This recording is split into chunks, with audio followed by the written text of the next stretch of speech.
A special guest today, David Bucci, former pro player, one of the best players in the league to do it, previously on Team Reciprocity, which I'm a little bit biased for, um, and is now an on-air talent analyst for the Rainbow Six Pro League. Welcome, dude. Yeah, thanks for having me. It's been a little while since A we've little bit, eh? talked. Yeah. Times have changed. I feel like we live in a whole new world now. But Oh yeah, things have changed so much. I know Like it's crazy. I thought COVID was like the worst of it, and then damn, Just keeps now coming. things are screwed. Yeah, The one fun, after the other. yeah, fun just keeps coming. So, lots of fun stuff to get into today. I want to talk about your origin story. How you came up through the scene and where you are today, and the unique kind of switch from being a pro player to now being an on-air talent, and kind of what it's like working with the tournament operators and Ubisoft and that whole experience. So let's so going kind of origin story. How did you get into being a professional player, and like at what point did you know, hey, mom and dad, like this is what I'm doing, I'm really good? Like how did you know to take that dive? I mean, I like started playing games since I was like 3. Like I had like the first Xbox playing like Star Wars Battlefront, and then growing up, gaming was always something that I did.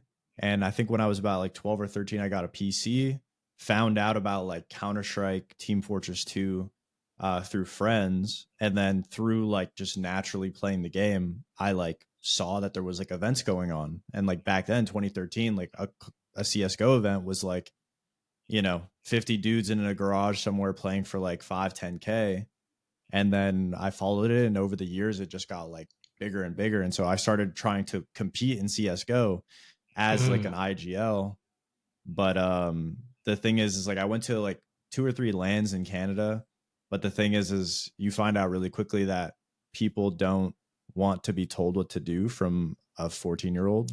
So that was probably like the hardest thing. So I just kind of stayed in CS, and then 2015, 2016 came around. That's when Siege dropped, and I saw like the trailer, and I was like, it looks really cool. Like maybe I'll give it a try.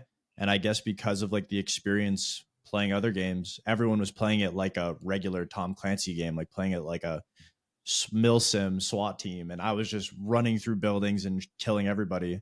And some guy was just like, dude, like you should try playing like professionally. And I was like, this game just came out. Like it has a pro scene. Who was that person? Do you remember? Uh, yeah, I think it was there was this really really old org called like Empire, Okay. and there was this guy named like Fluffy who was like 40-year-old dude, military vet, and like he was trying to make a team for a pro league for the first ever season. And he was like, oh, you should try out for our team. And like that, like I did, and he made me a sub. It was like some weird thing where like I was the best player on the team, but like he didn't want me to like outshine him, and we played the same roles. Like it was weird, but That's crazy, dude. So that was yeah. kind of like your first break into the scene then, essentially. Yeah, because I didn't know, like, I left all my CSGO friends. Like, I didn't know anybody. I didn't know Right. how it was going. And most of the players on PC, like, all of my friends now and all of my closest teammates all came from Xbox when they switched over to PC. So back then, like, I didn't know anybody that was like a PC player. And a lot of them were like kind of like weird guys. Laxing was a Xbox player too, right? Yeah. Yeah. Yeah. Did you Blacks and Skies. did you know him previously before, or just had known of him? No, just like through Siege, like I knew obviously of like the Xbox scene, and like his team was doing good. So I think I like knew that like, he played like the game on Xbox, but no, I didn't know him up until Siege. So, but How did you choose? Because like there's different roles within the game. How did you, choose your role? Did you kind of follow into it, or did it was just something you gravitated towards? um I like I started playing the game as like entry, like Ash entry, Mm. and at the time like I was 16 playing a game professionally that you had to be 18 to play, so like I kind of had an advantage over other entries. But yeah, that essentially like throughout the progress of being an entry, like I felt like I always had like a brain for the game where I could like think about how like you're supposed to entry. Like I wouldn't just run in, like I would be visualizing the game as if like, okay, what's in front of me, what am I going to be looking at? So I felt like I always did like leading tendencies, but from the entry.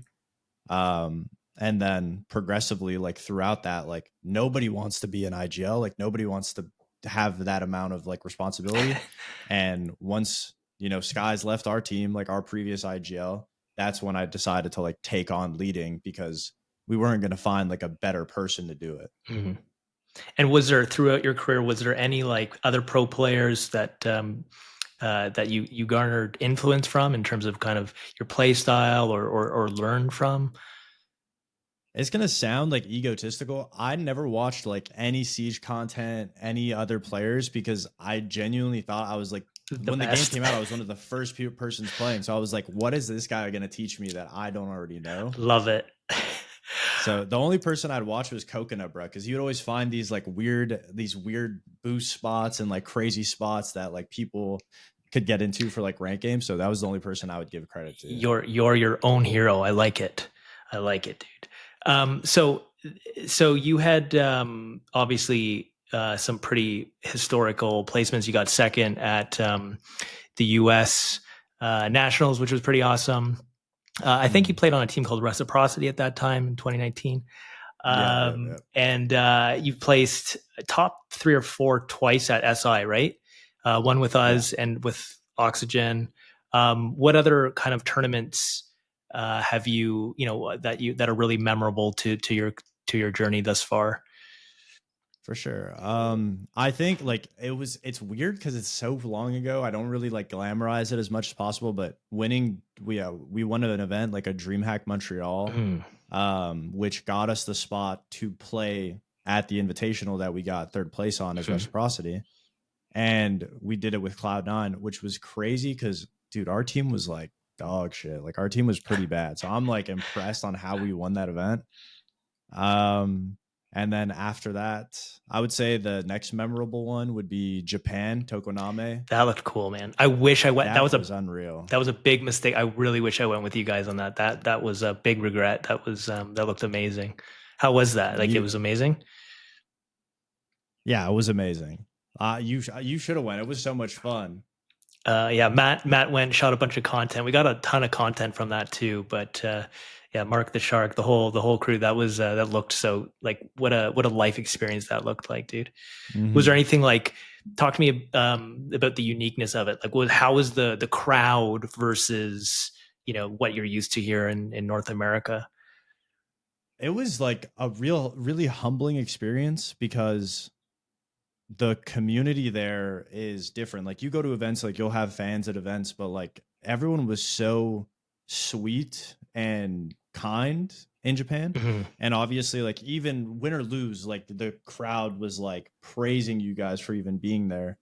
And I just never received that level of like Fandom and yeah, fandom, like love, like appreciation. Like I've gone to events, I've had people want to take pictures with me, but there was literally guys coming in like in their full business suits. They looked like they were about like, 40 to 50 and they're coming in like crying and screaming. Like imagine a grown man like jumping up and down like a schoolgirl being like, "Oh my god, like I can't believe like I get to take a picture with you." Like that is like wow, like that's a different experience to like see that. So that's I'd definitely say that was the most memorable event. that's crazy. It looked amazing too. Like the stage, everything looked really from the Yeah. pictures. It looked really really cool.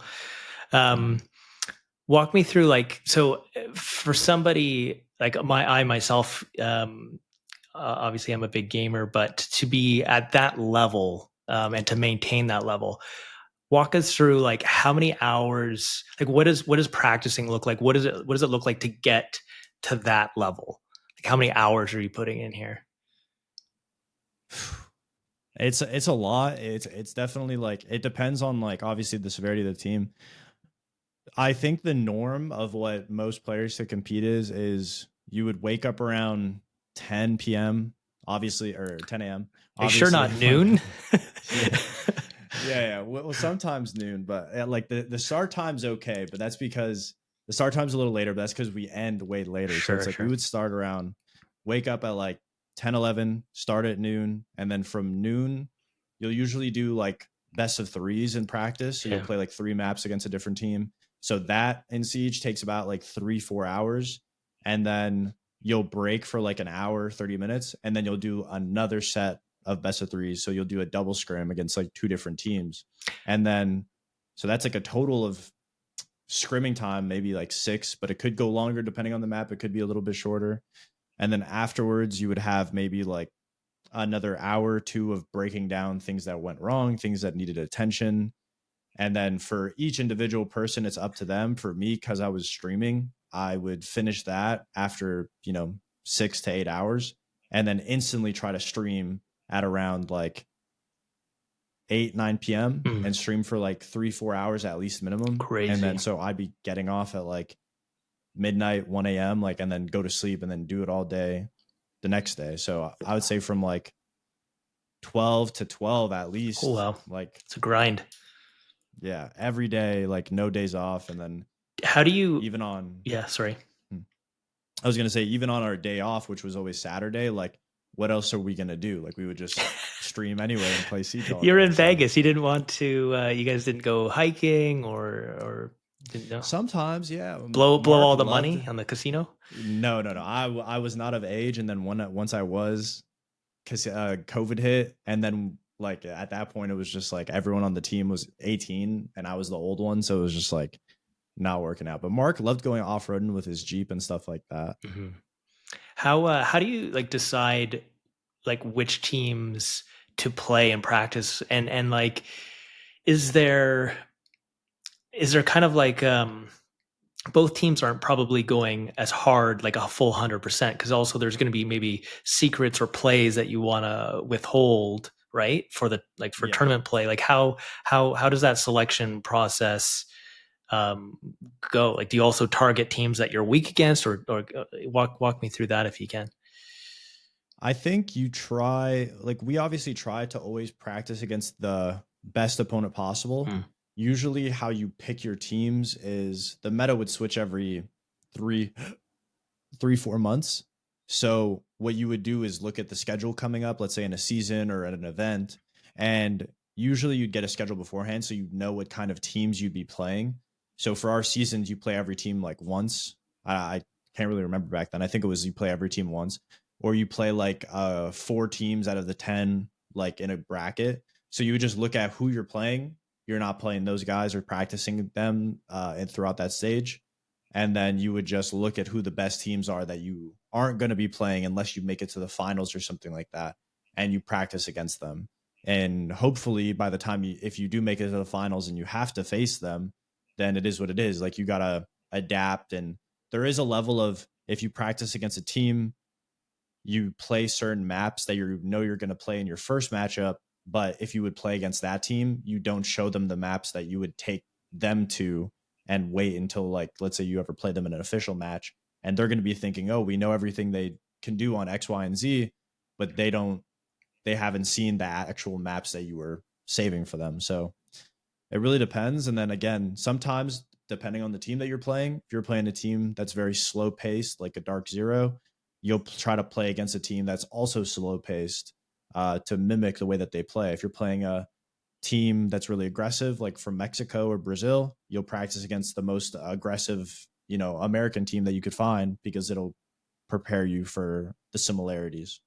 How because like each esport is very different, and I guess I would say definitely the input of a coach, and this isn't meaning with any disrespect, it's just sometimes the input of a coach depending on the esports league is minimal to something a lot more substantial. It looked like there's just so much that goes into R6. Uh, Walk me through like your thoughts on the value proposition of a coach and like how do they come into play, how important is their input, like walk me through that if you can. Yeah, it's very important to have a coach. It's very difficult to find a good coach because again, a lot of these players have been playing since the game came out, so there's a level of what's this coach going to know more than me? So you have to be able to find somebody that you can respect because they're going to be playing the same amount of time as you, but they have it from a different perspective. And they're obviously just looking at the main goals of like what the team is supposed to do. So that's one aspect, is finding someone that you can respect, finding someone that you can listen to. That's probably the hardest thing, especially being like a 18, 19-year-old kid. And then the aspects that the coach brings is maybe in play style wise, they won't be able to help you grow necessarily on your aim or improving in that aspect because they've played the same time as you, but they can change the way that you view the game. And also, our coaches like usually would take care of everything when it comes down to the preparation. So when they look at teams and they would say, okay, we're probably going to play one of these two maps. So we're just going to practice this map as much as possible.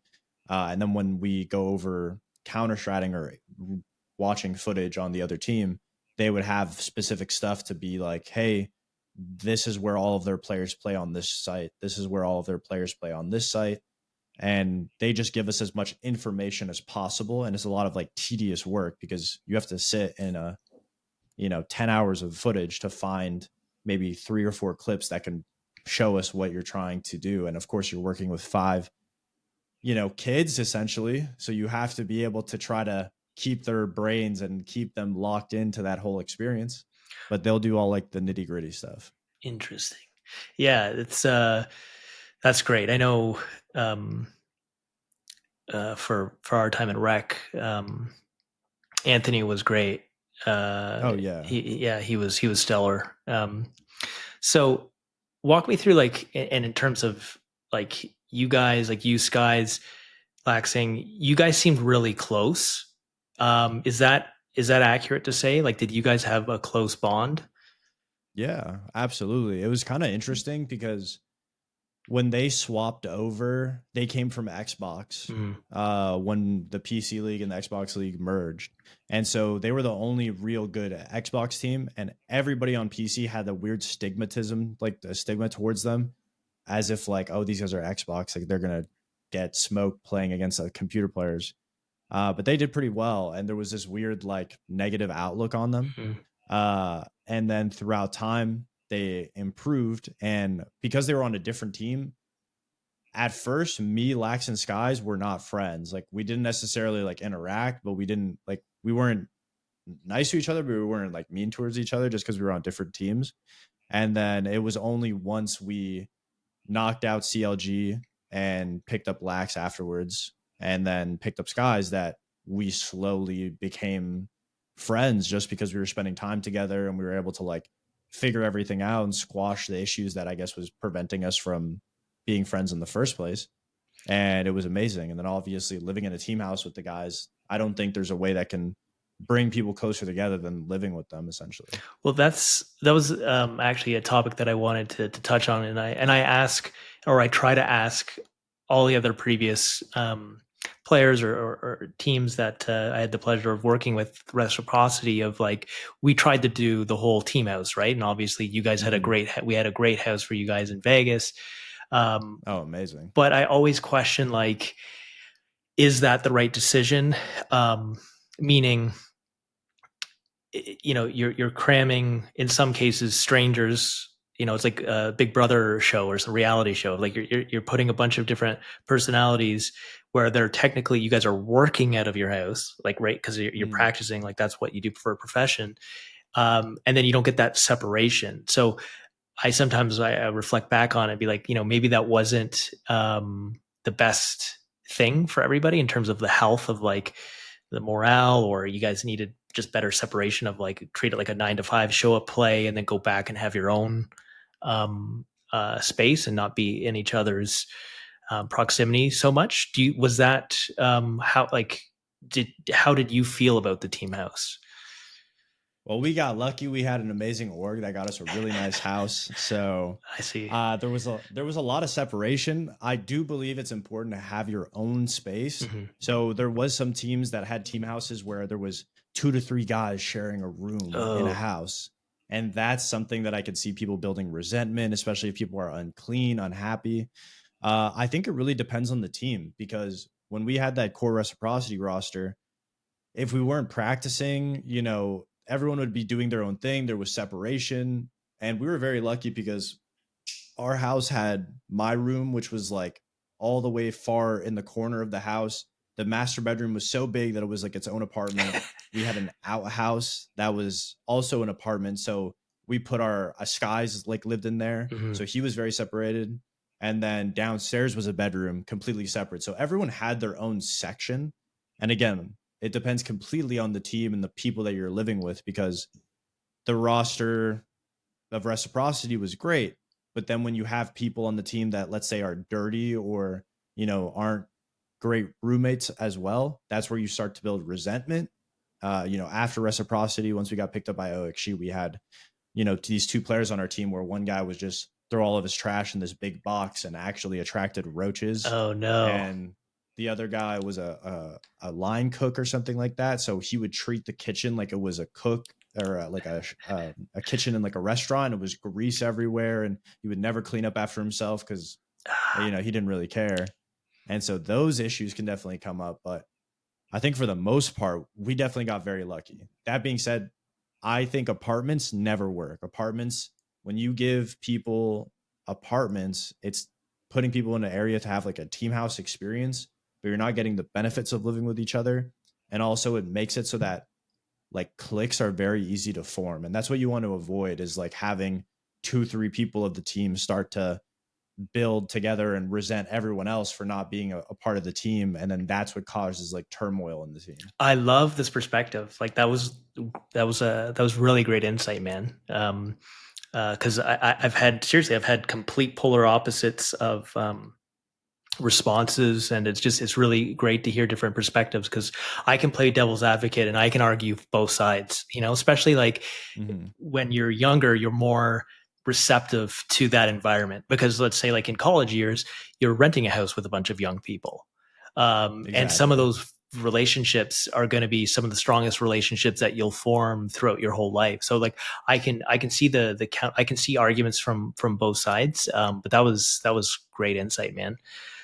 So It teaches yeah, sorry. it kind of teaches you how to like mature as well, because you have to, there's going to be moments where it's not a fun time or you're having like a difficult day in practice, whatever. It teaches you how to be able to communicate with other people Mhm. just in general, how to be able to navigate problems or issues. And obviously there's going to, you're even with family, with anybody, you're going to have difficult days, but it's about how you can get past it. And at the end of the day, if you're a team that wants to win, you have no problem putting your pride aside to make sure everything's okay. So, but not everyone's like that. So One of the regrets that I had, which was just totally a time bandwidth thing, um, was I wish I could have spent more time with the teams in terms of like, from my observation, like conflict resolution and like communication. Because what a common theme that I saw occur was, and you had actually just mentioned it, was like cliques can form and things can happen in scrims or in matches that doesn't get properly discussed or resolved, and then there's resentment and it's not flushed out, and communication doesn't happen, and then it boils and it boils and it boils. And a lot of times I think gamers can be introverted, right? And communication can often lend to being passive aggressive. So I think like working on communication and being, tabling the awkward conversations that no one wants to have and be like, let's just get through this, is something that I think especially dealing with young people, man. Like, young people don't have a ton of experience. That's the whole point of being young. You're learning. So that's one thing that I would have, reflecting on some of the, observations across, we had so many different teams. We had like 7, 8 different teams, and some of the things that I was involved with, when I'd get pulled in to kind of help manage certain situations that would arise. That was like, oh, like, if only, right. If only. I mean, it's a very difficult situation, because even it's coming from the right place. Obviously, you wish you could be involved way more, but at the same time, there's organizations, like that have owners and staff that try to be a part of it. And again, it's a case by case basis, Right. because sometimes you could have a great relationship like we had with you, but at the same time, you could also get a team that gets frustrated if you're trying to come at it with a good heart and say, I'm trying to make sure everything's okay. And they feel, because they're introverted, they feel like they're being like attacked, like, oh, what's going wrong? Micromanaged. So Yeah. yeah, exactly. So it's like, I don't know. It's a case by case basis. It's so difficult to really, there's no perfect scenario or pipeline to having a successful, team house experience or esports team. So switching gears just a little bit. Let's jump on your transition. So you retired July 2024. Is that, am I correct in that, in terms of, Yeah, yeah. So should be. and then you made the transition. So how did that start? Like who got you in? Was it a Twitter DM like, yo, you know,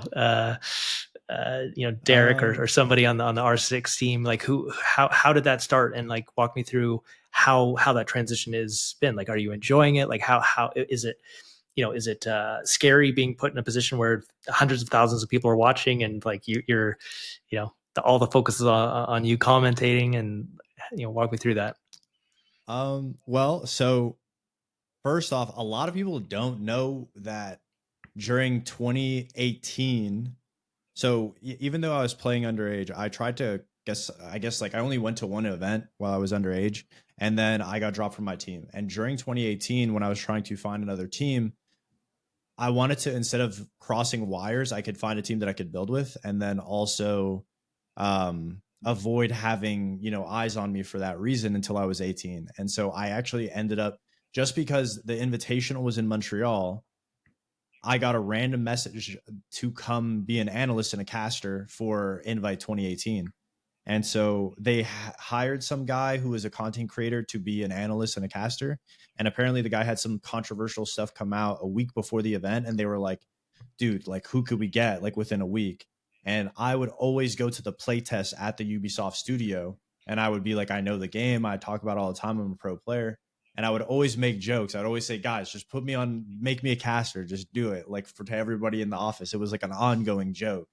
And so they were like, well, shit, he's the only guy that's like a high level player that's in Montreal that could do it. And so just by sheer luck, they asked me if I wanted to do it. I decided to go. So I casted that event and analysted SI 2018. And then I did Atlantic City Major. And then after that, my team qualified into Pro League with Reckless, which then became Cloud9. So I did two events during that time. Then I didn't played, and then on OXG, towards the end of my career, we had a pretty bad stage. The team, we had a full team of like rookies essentially, and they didn't necessarily believe in my IGLing style, and they believed that they could find better, or they wanted a different style of doing it. So we did not qualify to an event, and I was talking to, I believe his name was Bob from UB or Blast. I don't think he works with Blast anymore, or maybe he does, but I was just messaging him because I was friends beforehand, and he actually followed me throughout my Counter Strike days when I was like 13. And I was just like, hey, if you guys happen to have any availabilities for a guest or anything like that, let me know. And there was one of the analysts was unable to make it to the event. And so he asked me again last minute within like a week of the event starting, hey, do you want to come do, I believe it was the Atlanta major. And I was like, perfect. So I did it. And then from that moment on, I told everyone, I was like, well, there's an opportunity where things at work, like I could keep playing Siege competitively, but it would be weird. I'd have to it would be a messy situation with my teammates or finding a different team. And I was like, I have this opportunity. So I just told them that I would be interested in doing it year round. And it kind of just worked out perfectly. Like they had an opening. One of the other main American analysts ended up transitioning to be a caster. So there was a spot open. Lax was also the other analyst that had been there for like, a year before I got there. So we were going to be duos again. So it kind of, That's everything cool. just worked out. And then since that moment, I just started doing it, and I'm enjoying it a lot. It's very fun. It's a different experience. You asked, like, is it nerve wracking or stressful? Not at all. I honestly, sometimes just because I know the game so well, and no feeling will ever beat the feeling of being that team on stage, winning a game, going to main stage, or making it towards, closer and closer to the finals. No feeling, like I'd get butterflies during those moments. Now when I'm on a desk, it's, I know that I'm not really the star. People aren't really there for me. I'm just trying to provide entertainment. So But at the yeah. same time, man, um, like it's even going back to like your first breakdown of it. You did a couple events. Like public speaking is, I think, like a top 5 of fear, like a common fear, and to even have that level of confidence and be able to actually execute. So it's not like how did you practice for it? Like did you watch broadcasts and then like practice in the mirror, or like how did you do anything like that? No, No, no, I don't know. you're just When I amazing. was, I guess when I was growing up, like I wanted to be an actor. If I gaming didn't take off, I had like an opportunity where I was going to potentially do like I was doing commercials Mhm. or trying to as much as possible. There was a lot of opportunities when I was just starting, but the chance to go to Los Angeles and play Siege professionally popped up. So I was like, of course I'm going to take that. So Did you say commercials? yeah, As in like TV commercials? Is that did I mishear you? yeah. Wow, I little did like one celebrity. or two. Is it? Yeah, I don't know. I'm not sure. I'm pretty sure they aired. I think my mom like recorded them or something. One of them was actually a commercial for like a Ubisoft arena they were opening up in Wow, it Montreal. all makes sense. Yeah. So like it was just something that you feel like you're nervous, but I feel like when it comes to public speaking or presenting or even in like high school presenting, like I know people stress out about it. I'll feel maybe restless or like anxious before I go on, but it's almost like as soon as the camera starts, it goes away. Like everything just feels like easy Mm. to do. So That's a no unique. practice. That's honestly that's a unique trait, man. Because a lot of people can't, and it's not age specific either. Like in the you know pharmaceutical industry, there's people like they could be a doctor and public speaking, they could be subject matter expert, and they still, once they have to get up, it doesn't matter the crowd, it could be 10 people, they're terrified. So that confidence in yourself is probably also I think a lot of pro players, or even anyone who's entrepreneurial, you have to have a strong level of willpower and confidence to be like, I'm going to do this and I'm going to be one of the best Mm-hmm. in the world at it, because that's ultimately what you Mm-hmm. achieve, man, which is incredible. um how is it working with like uh Ubisoft? So like is it do you work with Ubisoft, or is it just the tournament operator that you're hands on with? Um, yeah, we work mostly with the Okay. operators. I don't believe I personally don't speak to anybody I think directly from Ubisoft, Okay. but I believe that we have like a representative, like the person who handles us talks with them directly. So yeah, I don't think like there's never not many moments. Of course, if you go to an event, you'll see a bunch of Ubisoft like workers and Hmm. people there, and that's when you get a chance to really interact and everything. And a lot of them have watched me perform and play. But I know I just work with the tournament operator. I heard you mentioned that in the past, and maybe you still did well throughout your pro career as well, but you said you did some play tests.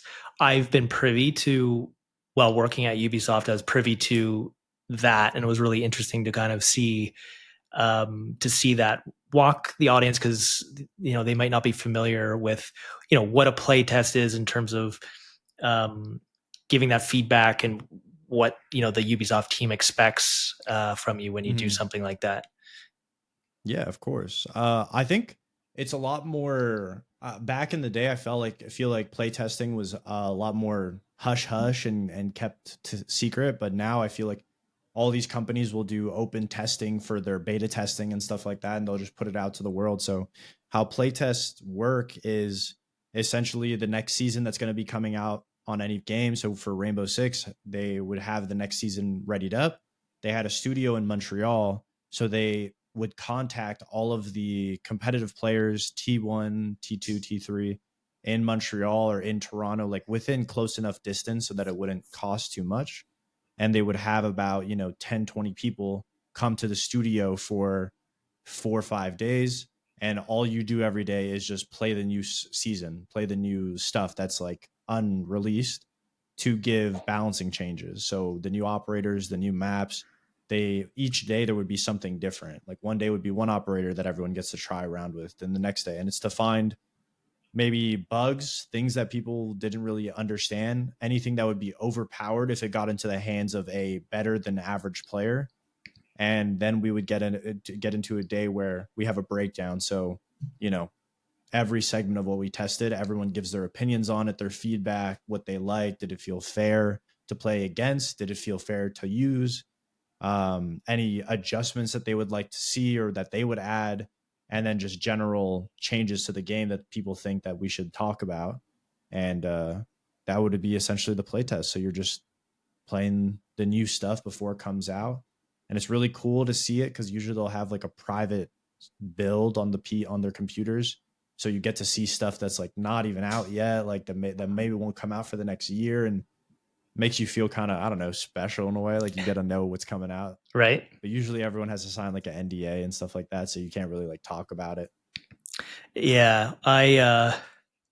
All I'll say is from seeing some of the behind the scenes on that and being involved in it a little bit, I would like them to consider hiring ex-pro players for some of those weapon tuning, and I think that could be, let's just say, helpful to the overall community based on what I saw.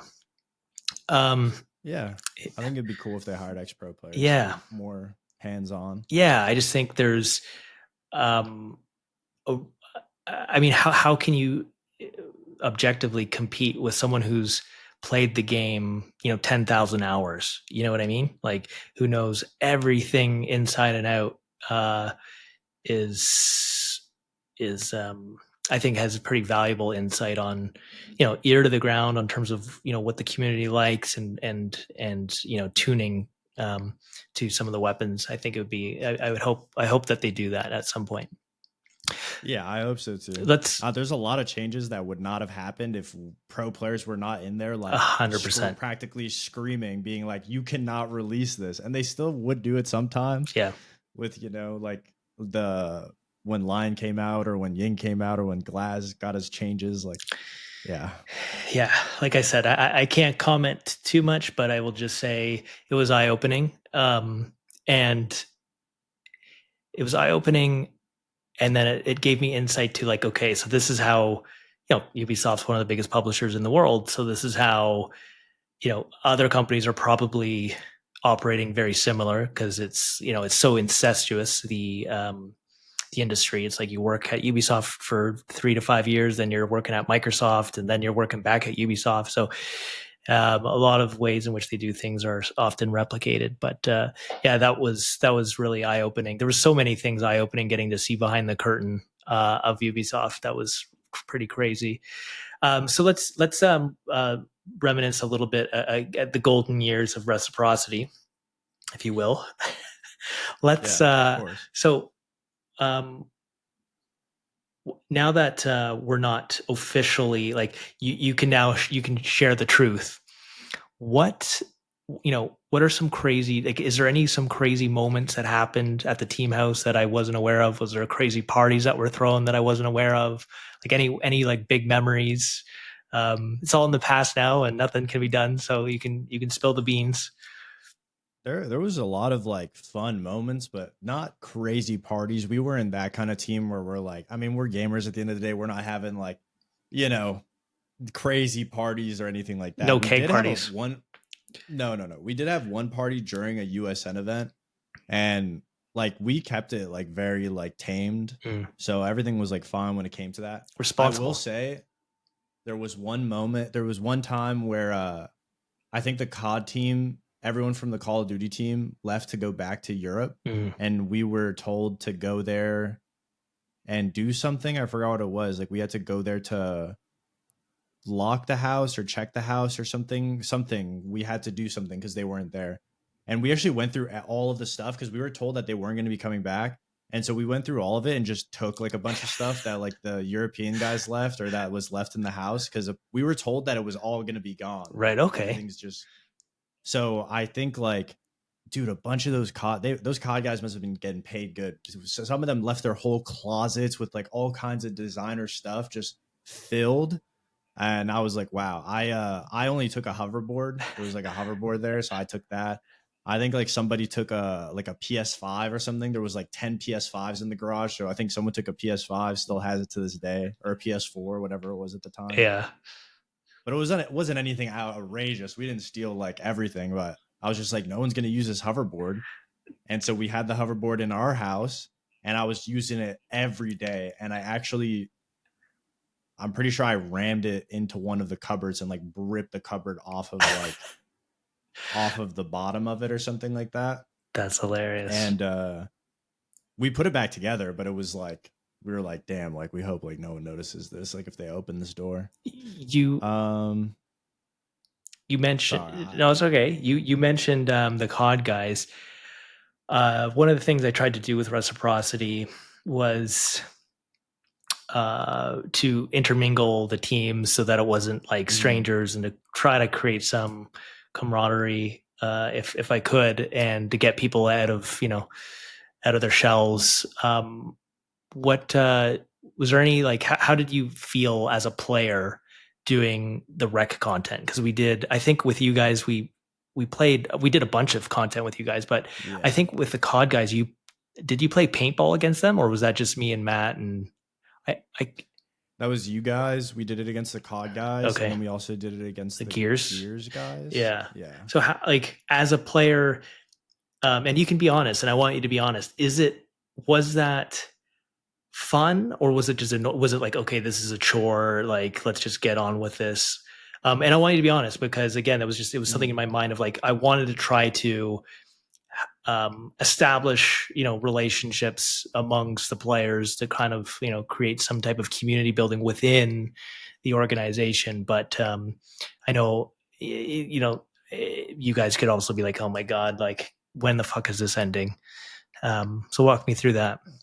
No, I like our team loved it. Like me and Lax will still talk about it to this day. Whenever we talk about rec, we're like, dude, like it was so sick. Like all the stuff we would do was so cool, and like it was so unique. Like playing paintball against other teams, like dude, that's a great content idea. Like to see like which game has the best paintball players, like whatever. Like I thought it was so cool. Like that's the type of content that I wish I could still do, that I wish more esports orgs do. Because every esports org, there's two different orgs. There's the ones that do content and it's all the same cut and dry bullshit with people with like no personality, or it's the orgs that say, yeah, we're going to do all kinds of this content and never do anything. Right. So the only orgs that really get esports content down, in my opinion, is teams like Optic and like 100 Thieves. And it makes sense because obviously Nate Shaw was on Optic for so long. So it makes sense why both of those orgs have it cracked when it comes to content, like doing type of game shows or games, or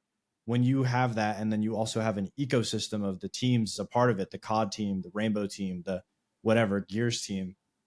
It adds different faces. And from a viewer, one thing that makes me enjoy that is when I would watch Optic growing up, it would be like, wow, look at them, like they're living like the dream. It's all these guys in the house playing games all day, and it's like it builds like an ecosystem of people to follow, and people like watching a community like that, because especially as time goes on, a lot of people don't have a community like that. They don't have groups of friends. So I think like the story building, do you like movies that have a huge story with a bunch of lore, or do you like just stuff where it's like a one-off, movie? The lifelong fans would pick something like Lord of the Rings or Star Wars because of the lore and everything that's a part of it. So for me, that's what I think. I thought it was great. I felt like it did everything. And if Rec had more time, like I wouldn't have been surprised if it became like, if the content became something as similar to, the Optic content or esports content. So Yeah, thanks. Honestly, thanks Dave for saying that. I mean, Matt did such a fabulous job. Matt and Jen. I mean, he's an indie filmmaker, and he's still a close friend to this day. But he did a fabulous job, and we really wanted to create to your point, most esports content is just really dry interview, and we wanted to do like narrative style content and really kind of help create personalities that could then uplift everybody and get the fans really hooked, and co-mingling the teams. I was a part of that strategy too, right? So you could see returning personalities and So it was a fun time, honestly. Some of the most hilarious times. I remember, off topic, but did we ever get to the bottom of? I remember you had bought a nice pair of earrings, and one of them went missing, and you were like, the maid took it, or did we ever find it? The thief? Did you ever find it? This haunts me to this day, No, David. I need to no, know. I honestly, I don't think I've ever found it, and I'm 90% sure a maid took it or something. Because Yeah, I would, I'm so OCD when it comes to my jewelry. Like I always put that in the same spot every single time, like coming in the house. wasn't the players hiding So it under your pillow or something? I don't know. Like somebody would have said it. Like especially with like everything going on. Like as teammates, we weren't like messed up like that where we would like make somebody fucking get tortured or anything like that Right. or mentally break them. Like that's also messed up. You're like ruining their mental like to get into practice or into Literally. games. Yeah. But no, I never found it. But it's fine because I'm pretty sure after that moment I stopped wearing earrings like altogether. So it is what it is. Um, so now that you're in the chair, you're on, on air talent, and you're observing the league. How, for you, how have you seen kind of the pro league evolve and change since competing? I hate to say it. Be honest. I feel like the skill ceiling has really dropped. Okay. Like obviously back in the day, it felt like every team was like improving at some way or another. Whereas now it feels like the teams at the top are always going to be at the top because obviously they have something to play for. But the newer generation and the teams that are coming in, it's almost like they're just doing it because it's like fun or cool or because they can, not because they have a dream of like actually being on that stage. And it's really hard to see like the improvement. Like it's almost like the mentality is like if you try, like you're not cool or like if you put the effort in, Interesting. like you're not cool. So yeah, like What? That's I don't wild. know. Like people come into the league, even when I was still playing, like people would come into the league and unless they're joining a team making 6, 7K a month, like they don't want to, they don't even want to try to play. They don't even want to try to compete. It's like, well, my first org like paid me in 2 G Fuel tubs a month. Like you got to do that to get to the point.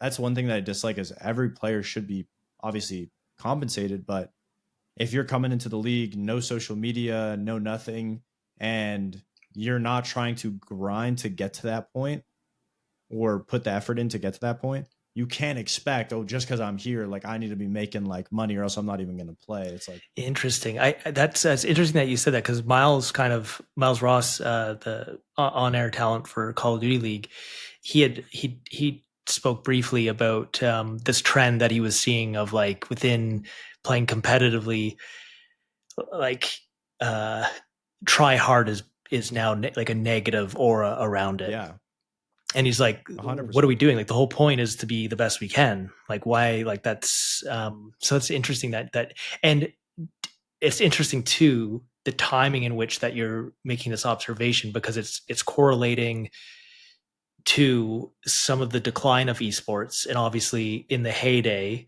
the salaries were crazy and money was getting thrown around a lot.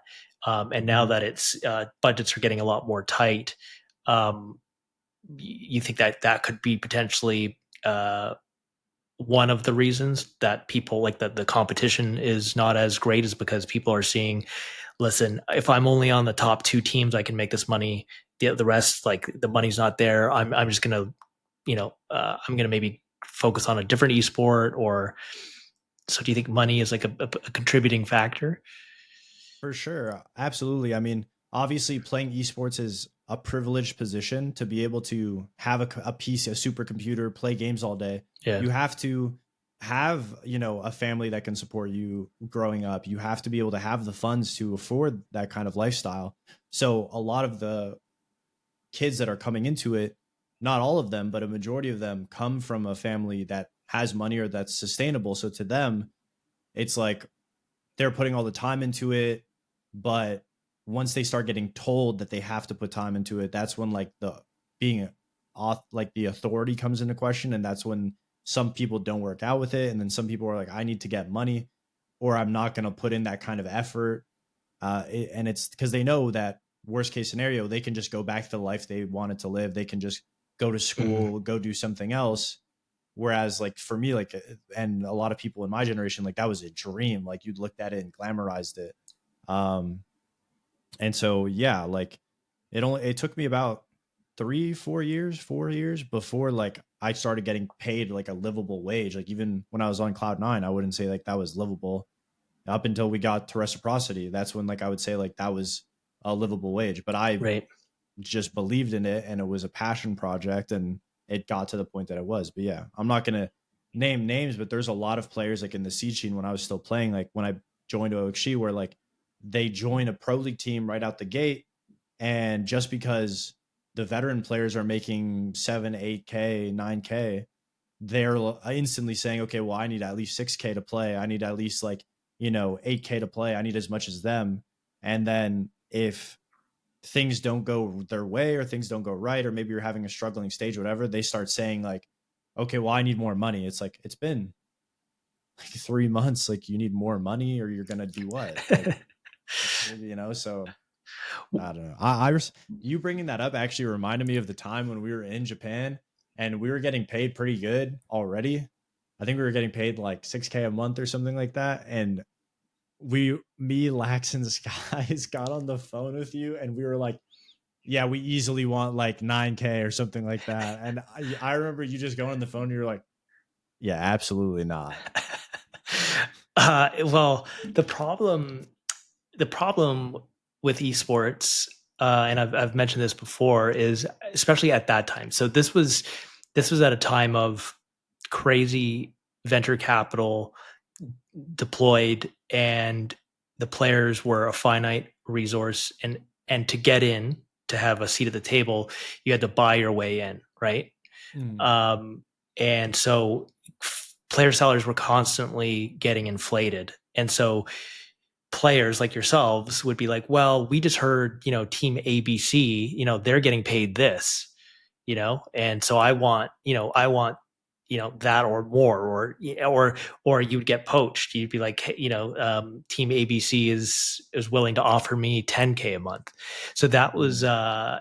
and already the economics were absolutely insane, and it wasn't just like, Reciprocity could get integrated into the rev share program right away, and that's like what Yeah. teams and or the community doesn't realize is just because you have a pro team, it's not like, oh, and right away you start making money from the pro league. No, you have to No. apply Yeah. there, you have to wait forever. It is a major process to get integrated into those pro leagues for the rev shares. So it was yeah, you guys, the three, you, Skies, and Laxing, you guys were a band of brothers, and always I appreciate that you guys, were always looking for, what's best for you guys, because ultimately the lie of we're all friends, it's like, no, we can be friendly, but this is, at the end of the day, this is It's a business. business. And Yeah. that's the whole thing of like this. It's like the whole horrible corporate meme of like, we're a family. No, we're not. We're showing up to work because this is literally a business exchange.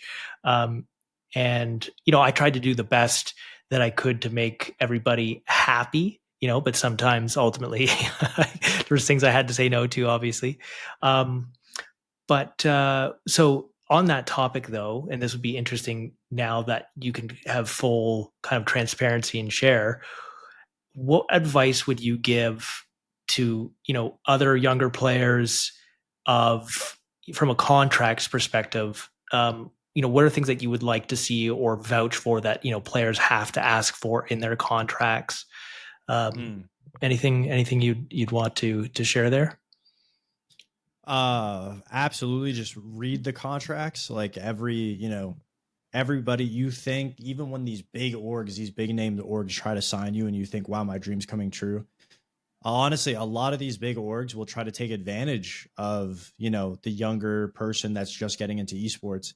That's like our first contract. I mean, I'm sure you remember, like our first contract was almost like a hell of a deal. Like you know, so you think it all sounds good just because you're chasing your dream, But it's the same thing when like people say, like when people get into music and they sign with a big record label and they'll get them all this money up front, but then all of the money they make goes to the record label. It's It's kind of true. like you have to really, really read your contract and take it seriously. Things that I guess I would say to fight for in a contract is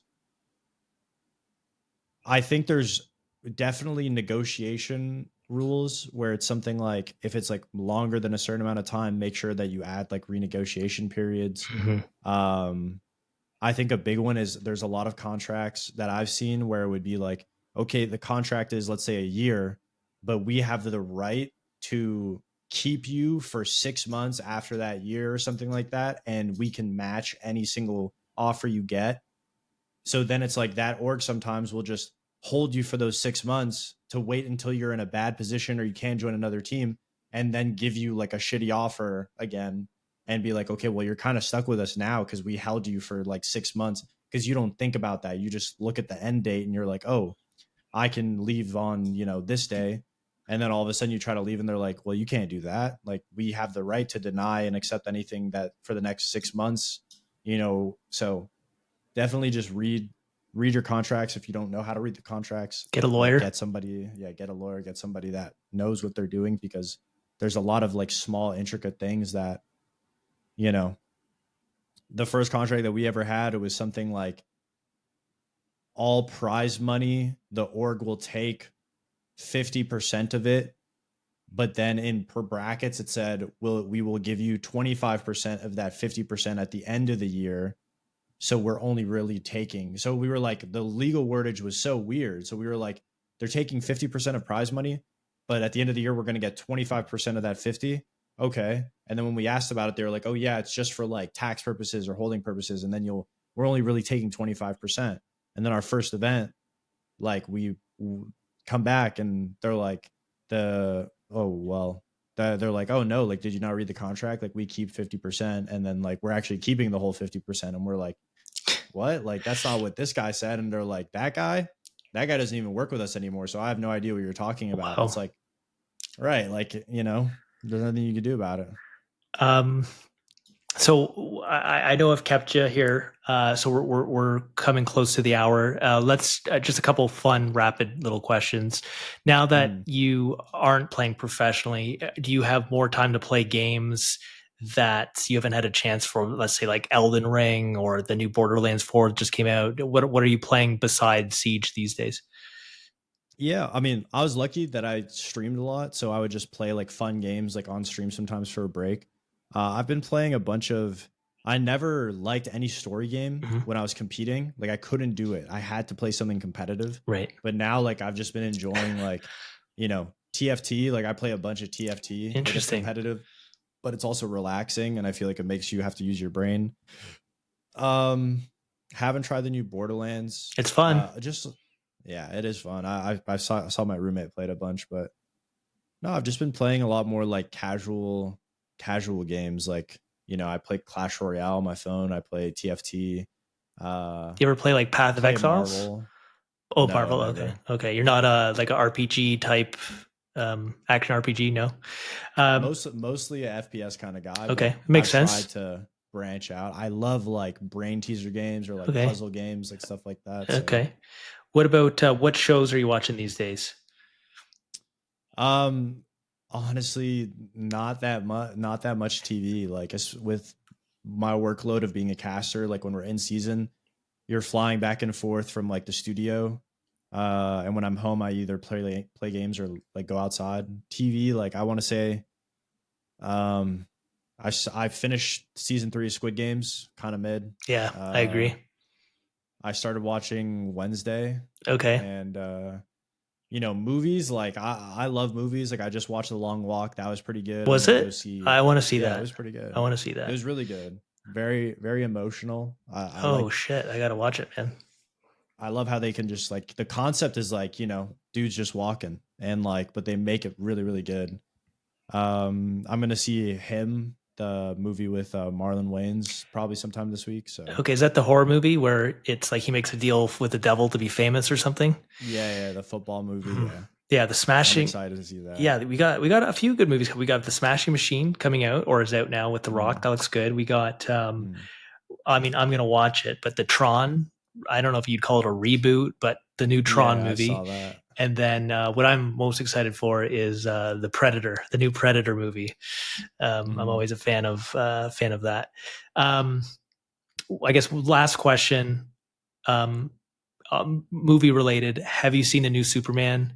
Obviously, I'm a big comic book guy. Have you seen the new Superman movie? No, I haven't. Wow, I'm not that blasphemy! much of like I'm not that much of a superhero kind of guy. I feel like I can get into some of them, but no, I've only just briefly got into like some Marvel movies. Like I'll Okay, watch the Spider-Mans, I'll watch like the big ones, but sure. have not watched any of like the DCU. You know what though? Honestly, you're not overly missing out. Like and this isn't like a Snyder versus whatever gun. It's honestly it was like a 7. It was Mm. goofy, trying to be really comedic, didn't take itself serious. It was a fun watch, but it was a forgettable watch. I think the Man of Steel with Henry Cavill um, was the best movie of that kind of universe that they had with the Snyder. But yeah, definitely you're not missing too much. But Peacemaker is fun. Yeah, Definitely a better product. It's a lot. It's kind of like The Boys. I don't know if you've ever seen the show The Boys, but it's like of course I've seen The Boys. okay, yeah. I gotta watch season 2 of Gen V. Oh yes, dude, I forgot that came Yeah. out, dude. I'm so happy that you mentioned that. I love The Boys. Peacemaker is very similar in terms of like it's rated Mm. R, um, a spoof on superheroes. So it's a great show.